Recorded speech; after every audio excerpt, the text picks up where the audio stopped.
on the what should I say, on the incompetence, should I say, of government institutions.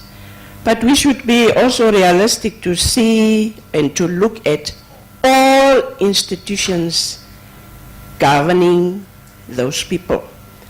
Of course, government has the override accountability on managing resources in the country. But we as civic society organizations and the church, and I'm emphasizing the church because that's my constituency, we need to look at ourselves. What's our competencies? Do we have equal competencies to manage our institutions? Because if we have that, then it means we will definitely be able to look at the incompetencies of the government and try and restructure ourselves or transform our institutions in such a way so that we are confident. Of course, also, our information should be also transparent equally as we are demanding it from government. How do we deal with our budgets, for example, as civic society institutions, as church? Recently, we have been hearing a lot of discrepancies in the church itself. Pastors raping women. Pastors mismanaging finances of the church. So the church is actually supposed to be the institution which is really a watchdog. Now, from moral and values perspective, it should be the institution that's the moral watchdog for the people or for the citizens. Now, if we have those incompetencies in our organizations, how will we be confidently able to stand together as civil society organizations and map out strategies to tackle the problems that we are experiencing with our governments or public institutions?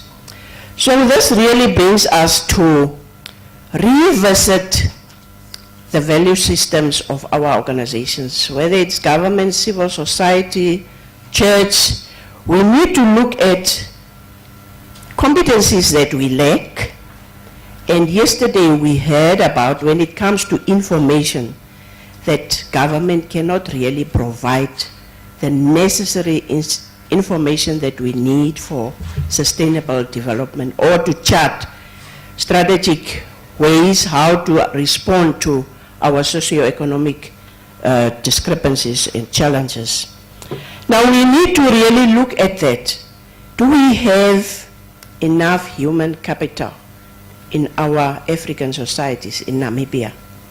Do we really focus on developing human as well as infrastructural financial capital and have enough reliable access to information as to how do we really spend and how do we accept ourselves as leaders?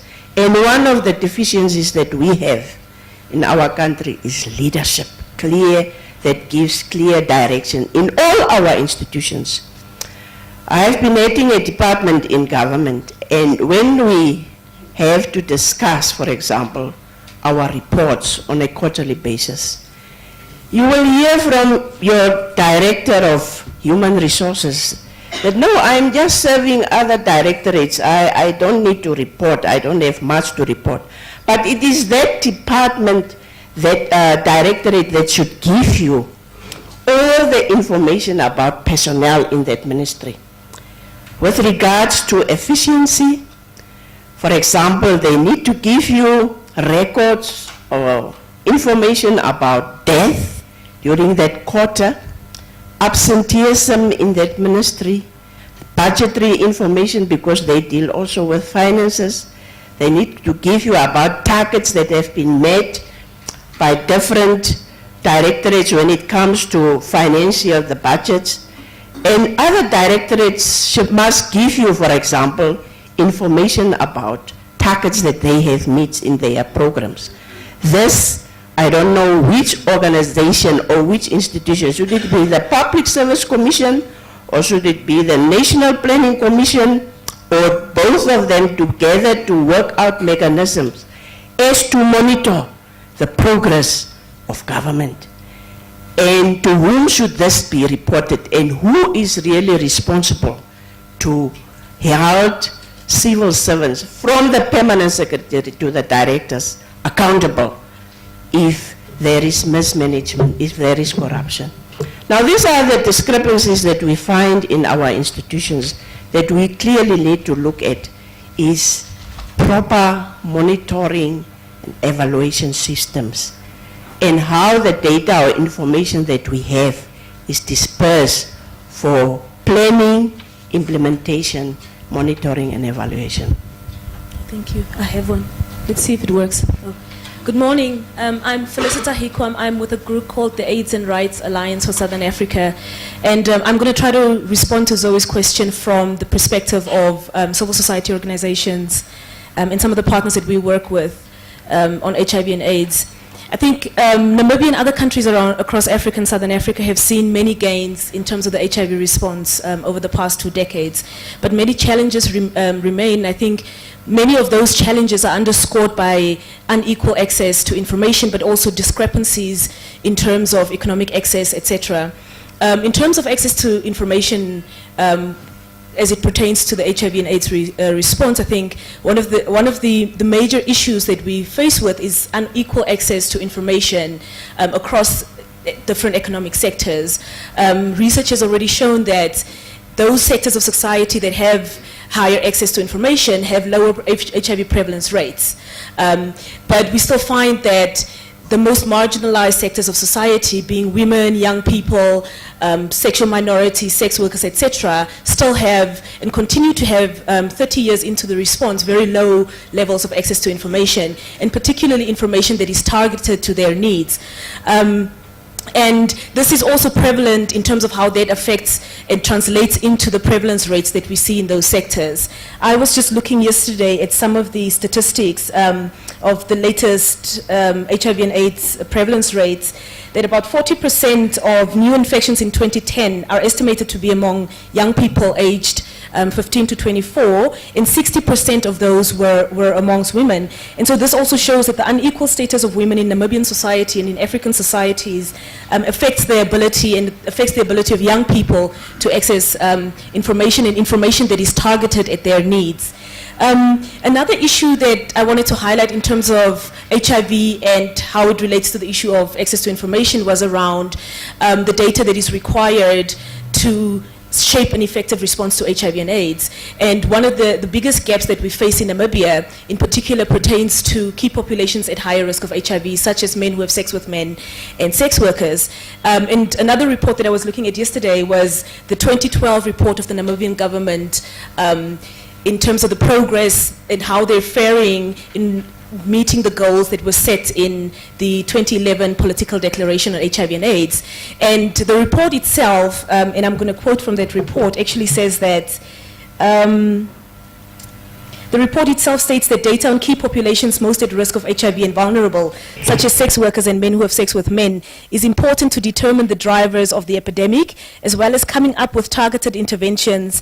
But it also goes on to state that despite its importance, there is still a lack of data on these specific groups. And I think that that really says a lot about the HIV response that we have in Namibia, but also in other countries around the region, that when you don't have data on specific groups and that data is not shared with the community groups and the civil society organizations that respond to HIV and AIDS, how do you actually say that you're having a rights-based, evidence-informed response when you don't have information on how big of a challenge HIV and AIDS is for that sector and for those specific groups, and also how to target then your interventions to respond to into those sectors. So those are some of the challenges that we have, and I think the most important for us as civil society responding to HIV and AIDS in Namibia and Southern Africa is basically access to information that would help us in our monitoring role to ensure that, you know, that governments are actually meeting the commitments that they made internationally, regionally, and at the national level to have an effective AIDS response. It's often very difficult to actually access data on, you know, so not only surveillance, but in terms of how funding is being targeted. So actually knowing how much money is in the country to respond to HIV and AIDS, or how much money is in the country to respond to HIV and AIDS in sex workers, and then also where that money is being targeted, whether it's targeted at interventions that actually are evidence informed, or whether it's just targeted at interventions that, you know, somebody thinks is a good idea. And so it's very difficult for civil society to consistently monitor you know, how much money is in the country, how funding is being spent, and being able to then, you know, hold the relevant players accountable, and not only the Namibian government, but also the other actors in terms of funding for HIV and AIDS in Namibia, because we have, you know, the global funds that are also being channeled through civil society. We also have PEPFAR funds, and those are, you know, we're talking about huge numbers, and it's very difficult to access information in terms of how those funds are being channeled, who they're going to, and what types of interventions they're funding, and even then be able to shape those interventions and being able to say and have a meaningful participation in civil society in those policy and programming discussions to say, you know, this is the type of interventions we require in Namibia, this is how we need to contextualize the interventions, and this is where we as civil society think the bulk of the money needs to be going. And I think I'll stop there. Thank you. Good morning, Linda Bowman. Zoe, I think I'm going to leave you with the moderation because I realized minority groups were not included as there was no panelist, so I'm going to take up that role. So, I'm with Outright Namibia, an organization that advocates for equal rights and equity for lesbian, gay, bisexual, transgender, and intersex people. And of course, as our community, we are completely excluded from quite a number of interventions and advocacy alignments in this country. Yes, there is only one document in this country that includes a key population. That's the National Strategic Framework for HIV, which was launched in 2007. Yet only in 2010, when we started advocating and claiming those rights from government, because they've made a declaration that interventions for key populations will be done. Only then they started picking up in terms of interventions. However, I think when we look at issues of access to information for LGBTI people and broadly the communities to be able to understand who we are, there's very minimal information in this country. There's no information that actually talks broadly around sexuality, because as an organization, we are challenging the norm around the definition of gender versus as physiology of sex, because gender is now defined as physiology, and which for us, as a community, it does not, because sexuality is a broader term. So that already is a challenge to overcome, because as an inclusion alignment, physiology is the bar stop, while our transgender communities are not included. At the same time, there is no data and research focusing on LGBTI people and what our situations are. Human rights violations are going unreported, and when they go reported, over the 10 years in my activism in the LGBT community, we have never seen any justice served for any human rights violation for gay, lesbian, bisexual, transgender, and intersex people in this country. We are busy with documenting cases back 5 to 10 years back, and we're seeing cases that have been laid with the police station that has not reached. So the fact that people are not able to access the public services that we're having is already a problem, because you're already facing primary discrimination and victimization from whoever is violating your rights, and now you're going to the one that is supposed to enforce and make sure and protect you, and then the secondary victimization comes there, and at the end of the day, our people just don't move forward. So we're saying that it is important for us to do research. At the moment, the government is doing, the Ministry of Health is doing the IBBS study. That's the behavioral, biomedical and behavioral surveillance study. But this study is focused on MSM, and they want to include transgendered people.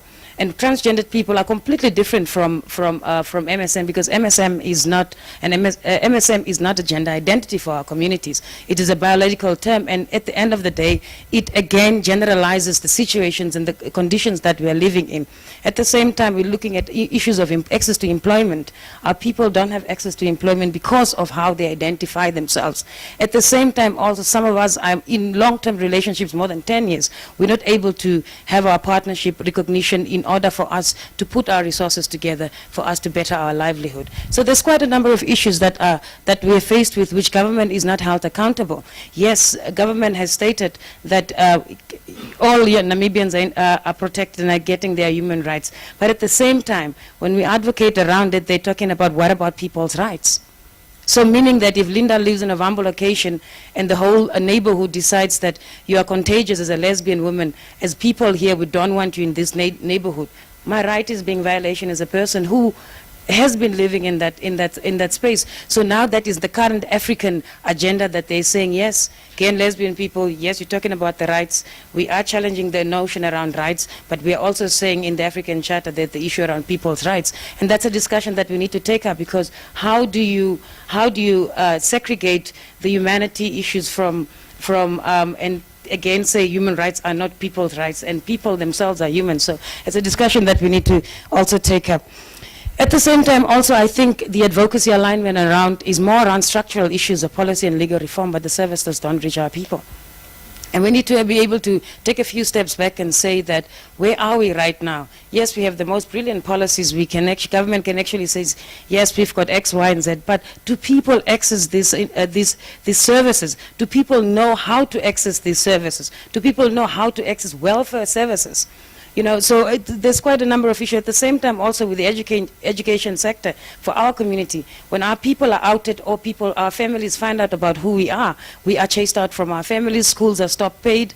Where does that place us? Our lives comes to a point of a stop still where we are not even able to continue, based on the basis of what our support systems have decided that this is unacceptable. And that comes with the political environment and the homophobic rhetoric that comes from a political space in this country, which is not conducive. And for gay and lesbian people, that is why most of our times, we're just living our lives and continuing, because the advocacy alignment of putting your face out there can actually cause quite a number of challenges in terms of what we are doing. I think I'm going to stop there. So many issues brought onto the table, but there are a number of recurring themes, I think, that we must consider. And I will throw it out to the floor for discussion. But what I see coming back time and time again is that access to information would ideally promote evidence-based policy making. And obviously, it has been clearly articulated that that data or that information is lacking and it's not generally available. Also, access to information facilitates good governance. And in this case, not only of government institutions, but all institutions, including civil society organizations.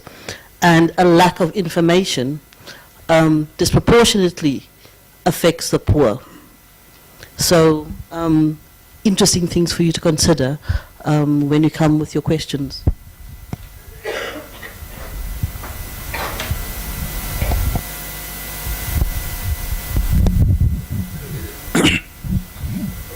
Any hands, comments, queries? Here we go. Thank you very much. My name is Ibn Atlaq from ISG Risk Services. Yesterday I had to jump the line, and today I look like I'm the only one that really wants to speak. My comment and question is directed at the Namibia Consumer Trust. The question is, what can the Namibian Consumer Trust do? And I will give the background quickly. It was a question that I also directed yesterday at the Office of the Ombudsman. Very quickly, I'll try to make it quicker than yesterday. Legislation in this country is worth not much, because we have constitutional rights and we talk about them, and we have these international treaties and we talk about them and what government must do. But at the end of the day, the man on the street does not have the money to approach a court to enforce his constitutional rights or any other legislative rights that he might have. So we are really dependent on institutions to protect the public. Therefore, there are regulators, there are watchdogs, and there are NGOs and civil society and so forth. We did an inquiry into, and it's a health-related question, into the medical aid funds, private medical aid funds in Namibia, and the concern by some healthcare professionals is that a lot of money is going into private entities in terms of administration fees. During the inquiry, we simply asked for, well, we asked for a few things, but in earlier we asked for financial statements, and it was refused by medical aid funds who are, without a doubt, public institutions. And we thought, well, that's okay, because there's a regulator, there's an institution that surely will understand that this is not acceptable. And then the regulator came back and said that those same financial statements are refused, even on the basis of power of attorneys from members of the medical aid funds, on a very opportunistic interpretation of the law.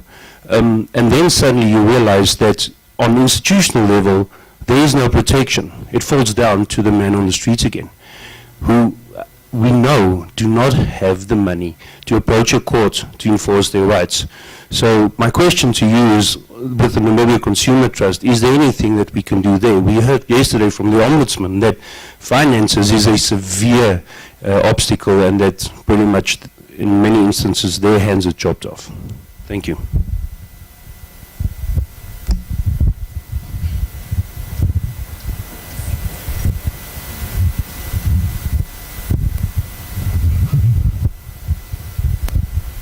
Thank you. Good morning. My name is Edeto John from Nigeria. My question is directed at Mukelani. I think you've worked for many years successfully with communities trying to use access to information to promote their issues. The challenge a lot of us face is being able to make the link between access to information and the circumstances of a lot of people in poor communities. And those who seem able to engage advocacy usually are those working at a policy level, and the vast majority of people see it as an abstract right that does not really directly affect them. In your experience, what can we really do to successfully make that link and get ordinary people who may be extremely poor and think that other issues are more important for them than access to information? What are the strategies you've used in your work? Thank you. Yeah, good morning. My name is Veina Jonathan. Yeah, I want just also to touch a little bit on the issue of information when it comes to us consumer, the consumers in general. We are having shops or whatever, shops owners who are just increasing their prices, and there is no control mechanisms. And I think that those which are now involved, because it is just recently for myself, it's to my information, it was new information for me that we are actually having a consumer body.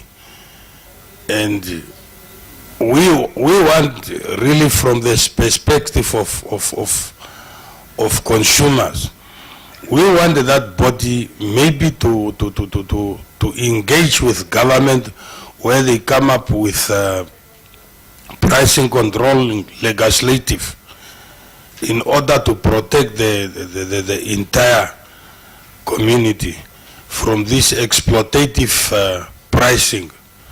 Because if one look at the income per capita or per household, you will be surprised that now these people, for example, the senior citizens, they are forced to use their whole social grant on food.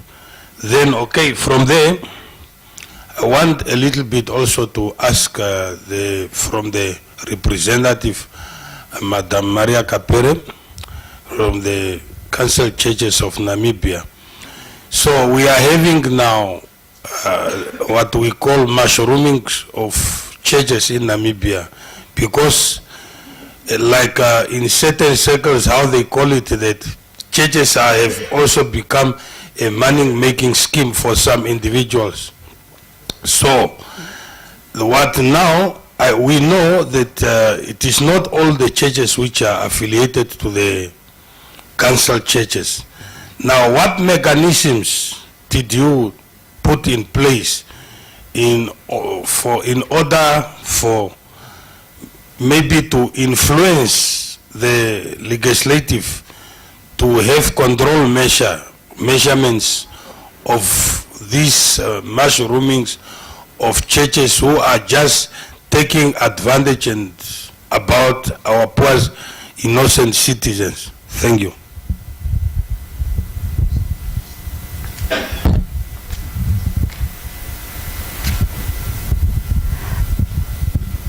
Good morning, everyone. I am interested, my name is Lucy Edwards, and I'm interested in the interface between information and action. I think there is a big disjuncture between policies and policy discourse and action. For example, we are saying that we need access to information, and I agree with that. But what do we do with that information is a very important question. And we have seen that, for example, around the issue of fencing off of communal land, that people fence off large tracts of land, which will definitely impoverish other people further. We know this, but we are not doing anything about it. So what about the linkages between information and the overall political culture, political institutions, the power structure, and political interests? How do we overcome that disjuncture between having that information and still being able to change those things that we think create obstacles and impediments to realizing socio and economic rights?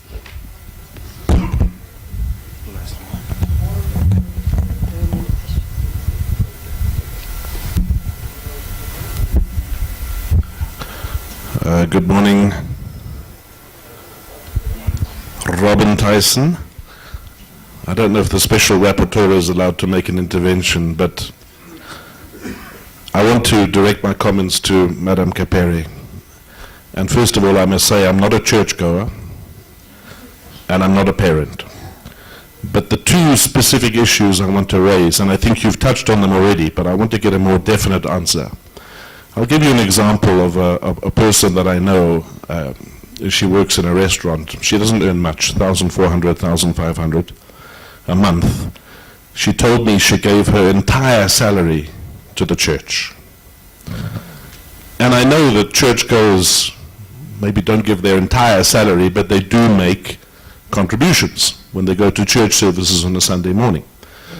And you've touched on it. And I'd like to know, what is the policy of the CCN with regard to accountability for that money? So if I'm a churchgoer in the congregation, do I know exactly how much was collected last Sunday? Do I know where that money went? Do I know how much money is going to the maintenance of the church building? Do I know how much money is going to the preacher? If so, hallelujah. That's a step in the right direction, and as a churchgoer, I would certainly be very happy with that situation. But I'd like to hear from you, is that the situation, and is that a strict policy that is enforced? And linked with that, I said I'm not a parent, but if I was, I would be extremely angry. And again, we come to some marginalized communities who perhaps haven't even got the power to ask. But I would have the power to ask, and as a parent, I would be asking my school, what happens to these mysterious and iniquitous school, so-called school funds or school levies or whatever they're called this year? The government pays for teachers. The government pays for school buildings. So what is this money being used for? Where is it going? How much money is being collected? And what is that school governing body or whatever they're called? What are they doing with that money? And I think, again, that's the kind of information we need. And as we've said throughout these 3 days now, perhaps in some cases we're not asking for that information. We're not asking for it loudly enough. But anybody who knows, I'd like to know, how is this information about this money that is generated, how is that given back to the school community so parents know what happened to their money and how it was spent. Thank you. Zoe, back to you. Okay, so very, very specific questions directed to specific institutions. Mr. Gawasep, I think you'll start, and then we give it to Mrs. Kabere to continue. But that does not mean that the other panelists cannot interject and respond also to the issues raised. Thanks, Mr. Ibn de Klerk, for the question. As you might be aware, there's no, just like the access to information law, there's no consumer rights protection law in our country.